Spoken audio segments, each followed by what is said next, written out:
Hi, welcome to the National Critics' Choice, and we have a very special guest with us right now, and it's none other than the attorney Darren J. Gibb Robbins. He's from Robbins Deller Rubin and Dowd LLP, and we're going to have some very interesting discussion with him right now on the issues of how the industry in Asia Pacific investors could uh, able to find ways to enforce their rights, for the protection when on issues of company disclosures on financial reporting and other legal frameworks, which many of us may not or may have very little experience, but on the cases that has happened in the United States, such as Enron and so forth. Mr. Darren Robbins, thank you for joining us here at the National Critics' Choice. Could you give us some, possible legal and regulate uh, frameworks and governance that's available, and how could the Asia Pacific investors who are investing in both regional and key international markets could learn some of the past experiences that the United States has seen. Well, Robin, thank you. I think as the global financial markets become more and more interconnected, I think large investors are increasingly trying to figure out how to utilize the regulatory and legal frameworks in their own home countries as well as in other countries in which they invest. And of course, in not only are there large markets in mainland China and Singapore, Hong Kong, and Japan, but a substantial portion of the assets invested by Asian investors are in markets such as the UK and the United States. And I think a lot of analysis goes into um, and review of what's gone on in the United States, because the use of the legal system in the United States is probably the most robust. However, it's certainly not the only, and as we have spoken about, the increasing use of the court system in Australia and Canada, as well as the UK, has assisted investors in obtaining redress when they've been defrauded. So not only are there the old frauds of the turn of the century, the Enron and the WorldCom frauds, but we have now just lived through a period in which we have witnessed the largest economic meltdown in the history of the world in the last 100 years, or at least in the last 80 years. And we're now finally coming out of that with the market now back to highs again. And I think we've seen investors across the world suffer significant losses from their not just their equity portfolios, but their fixed income portfolios.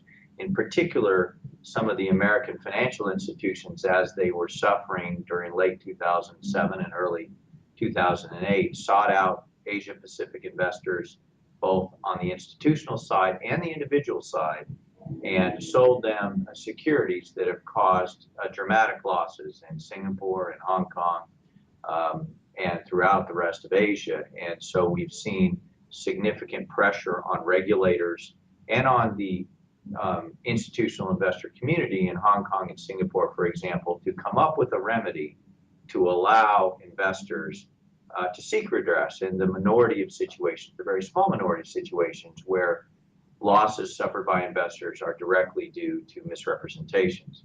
And so I think that's a development that is real time. As we know, in the last year, there's been a lot of dialogue in Hong Kong and Singapore about what avenues of redress investors will have in Hong Kong and Singapore. Now, it's been decades, probably a period of about 20 to 25 years, where those same investors, if they were victimized in the United States, could, you referred to Enron, could, like in Enron, seek recoveries, and oftentimes recovering 20, 40, or 60% of their losses. Very rarely do they recover all of their losses, but that's something that's existed. The question is now, is that expanding? And I think the answer is yes, throughout Asia and the rest of the world, frankly. And what kind of trends do you see right now in terms of uh, the financial reporting fraud? Would there be more regulations that be put in place by the U.S. Regulators? And do you think that the example of what has happened back in the United States, would there be more enforcement on the issue of of how the financial system runs in each of the countries around the world? Will there be more more stock exchanges and financial instruments that will be enforced to also implement some kind of like a bond system, which the governments around the world will probably require should they provide such a service.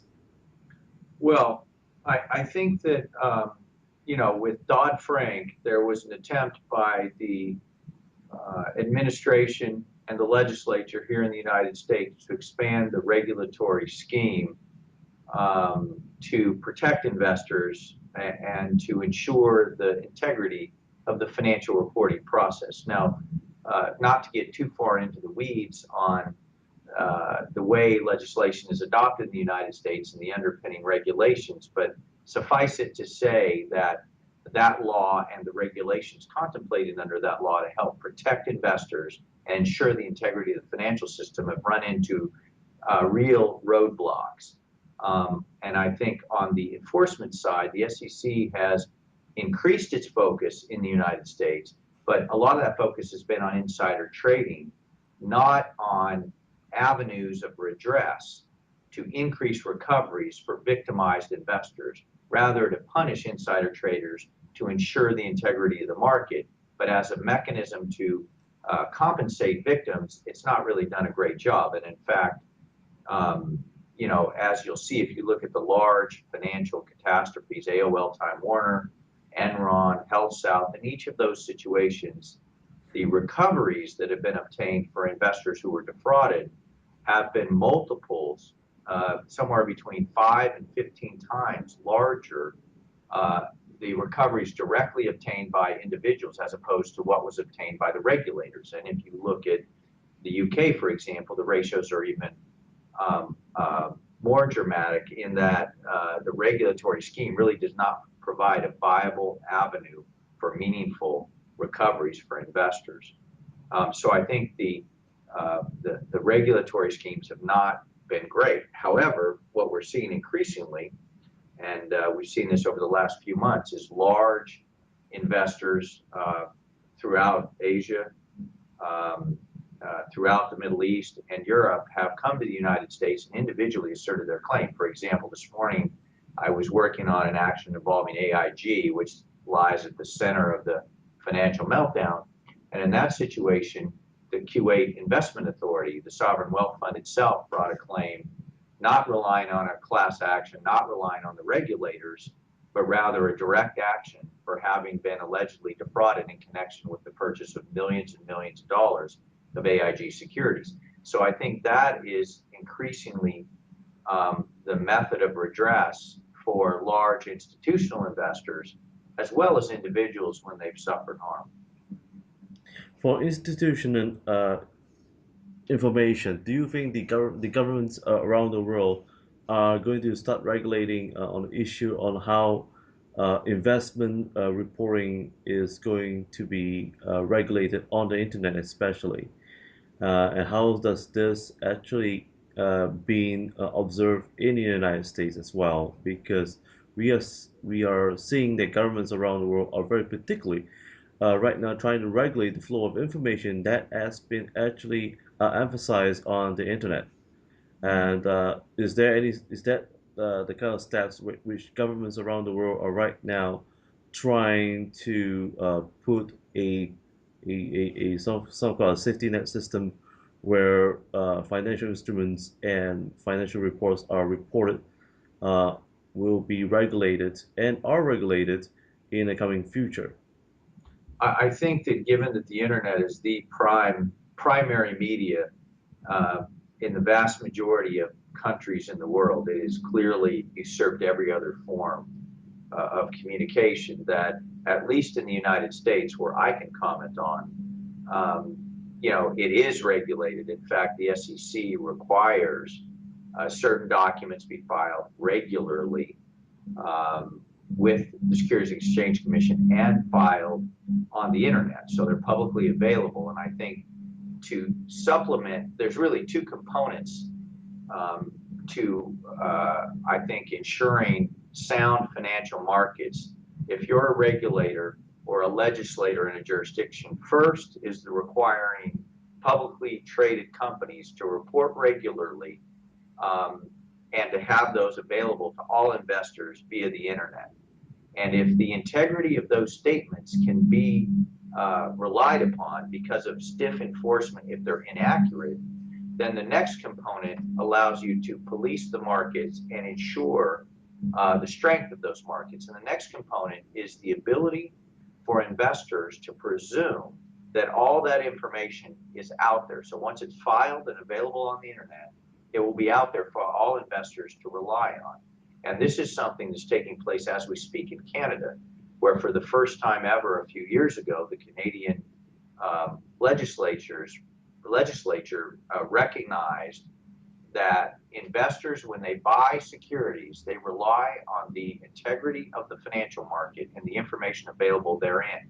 And if they suffer losses due to fraud, they can bring a claim even though they didn't read a particular document. And I think that legal structure combined with a strong filing mechanism on the internet and an enforcement mechanism allows investors to police the market themselves.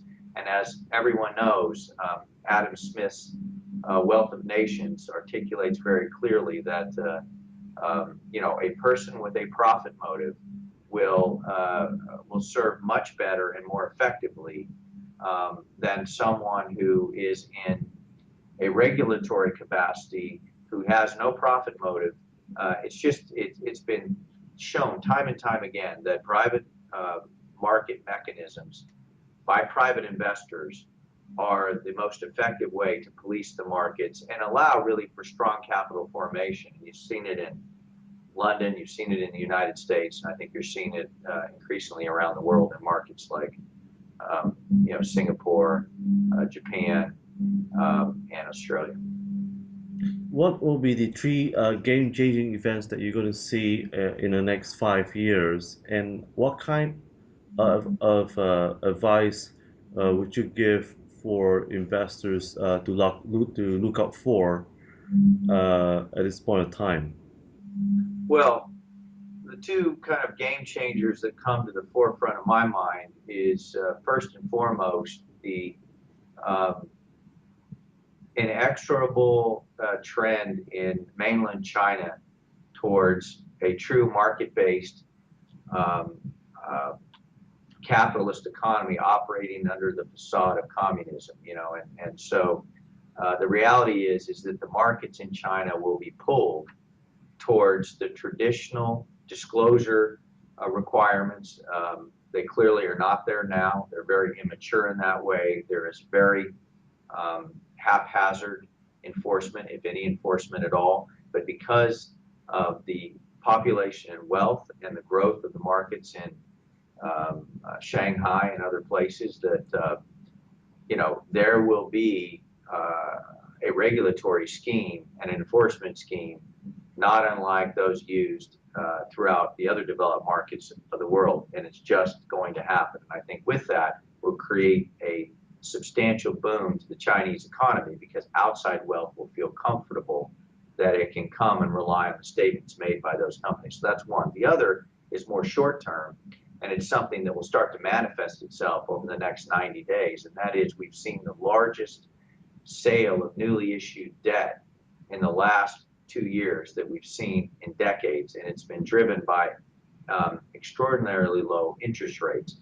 and has allowed many credits which are not really investment grade worthy to issue at incredibly low rates. And so it was a rush to issue debt. And as we see interest rates rise and the tide pull out, we will see a lot of debt issuances that were done without proper due diligence and were sold via misrepresentation. So I think you're going to see a lot of fixed income claims, not of the mortgage-backed security type that we have seen, in connection with the credit crisis, but rather corporate debt around the world, massive debt issuances, in many cases, billions of dollars of newly issued debt that was sold based upon misrepresentation. So those are kind of the two trends. The other, I think, is a legal trend, which is a increasing assertion of rights, like we talked about at the very beginning, in jurisdictions that historically have not seen shareholder claims asserted, actually brought. And we have seen that in the last 90 days, from the beginning of the year. This year in the UK, we've seen massive claims asserted. In France, we're seeing claims prosecuted. And we are seeing a shift away from the United States into non-US litigation by shareholders who've been defrauded. So those are the three things I see. Well, once again, Mr. Well, once again, Mr. Robbins, thank you for giving us some insights for our viewers, and we hoped that we could be able to enforce more insights for our viewers into investments and also some uh, regulated issues that we could highlight in the coming future. Once again, folks, thank you for joining me here at the National Critics' Choice with Mr. Darren Robbins, who and we hope that you enjoyed this short conversation with him. And please do look at his website at rgrdlaw.com for more information. And if you wish to engage more time with the law firm in the United States for more information, uh, they have a website where you can actually uh, give you more insights. Um, by the way, Mr. Darren, could you also give us just a 1 minute uh, preview for our viewers about your law firm, the kinds of services that you could provide for our viewers, not only in the United States but as well as for international clients. Sure, Robin. We specialize in representing individual and institutional investors who've been defrauded by publicly traded companies, and our counsel, as you noted, we represented the shareholders in recovering $7 billion in the Enron matter, but we also currently represent allegedly defrauded shareholders and securities purchasers in connection with the AIG case I mentioned earlier, the failure of Lehman Brothers, as well as a recent tentative settlement that was announced in the countrywide mortgage-backed securities litigation for $500 million. Basically, we represent institutions around the world as well as individual investors who buy publicly traded securities and later find out that they were sold those securities based upon misrepresentations, false financial statements, or shareholders who own companies and have seen wrongdoing occur at the company, such as insider trading or other self-dealing. So that's what we do, and we have offices around the United States, and we assist in claims prosecuted in places like Amsterdam, Japan, throughout Asia and Europe as well. Well, once again, thank you, Mr. Darren Robbins, for joining us here at the National Critics' Choice. I'm Robin Steinberg. Have a great week ahead for all our viewers in the coming weeks. Till Thank you, then, Rob. till then, we'll see you again. Thanks. Bye-bye.